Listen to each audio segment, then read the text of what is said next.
the basics to simply cooking rice.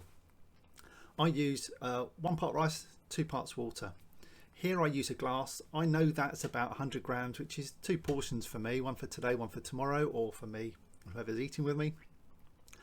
So I've measured that out. I know this glass, it's always about this level, so I've never weighed it ever since. All you do there is pour the rice into a sieve and rinse that through with water. So running water washes out all the starches, which is great for you because all the starches turn to sugar, and then it will start the absorption process for the water.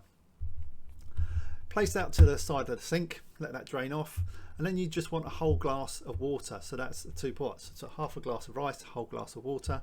Stick that in a pan and bring that to the boil. Keep the lid on so that boils and keeps all that moisture in one place.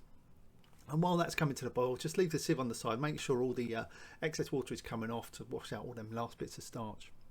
So once that pan is coming to the boil, pour in the rice, and then just stir that through so you don't have a lump of rice. Make sure all that water is touching every part of each rice.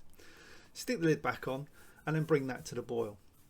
So if you lift the lid up, keep stirring it occasionally so it doesn't stick to the bottom, but then at some point you'll notice it violently bubbling through the bottom of the rice.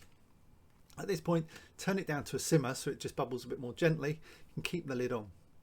And after probably about 8 minutes, keep an eye on it, stir it through, and there should be just a little bit of moisture left, maybe a little bit of liquid at the bottom of the pan.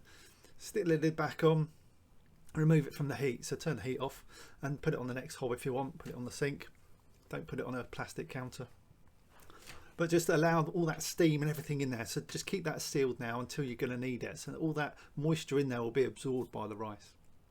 And then if you want to go super posh when your dinner's ready, a friend of mine in Laos here, she puts that in a pot. So put as much rice in the pot as you can and put the plate upside down onto the rice pot, turn it all over as one, and then you can just lift the rice pot up and you get a nice little posh dome of rice. So when you serve your dinner, it just looks a little bit more elegant. I've got chili con carne on this evening. I was eating alone. I'd made that earlier in the week.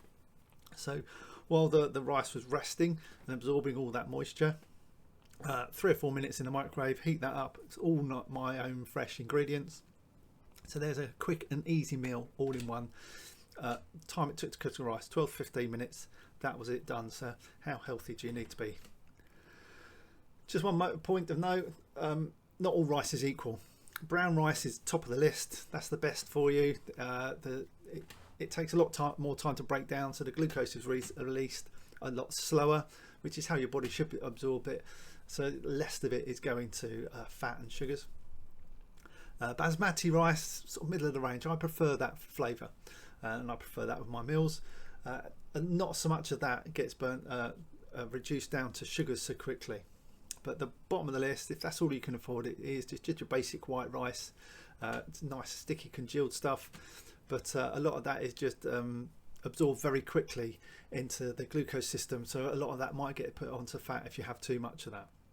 But that's all you can. It's a good healthy option, and here's a quick and easy way to do that. Nice, short, simple, and presentable way, without any excess fluid in it. Then you're all good to go. So play with the quantities and to get the consistency you like, but most of all, just play with it and enjoy it.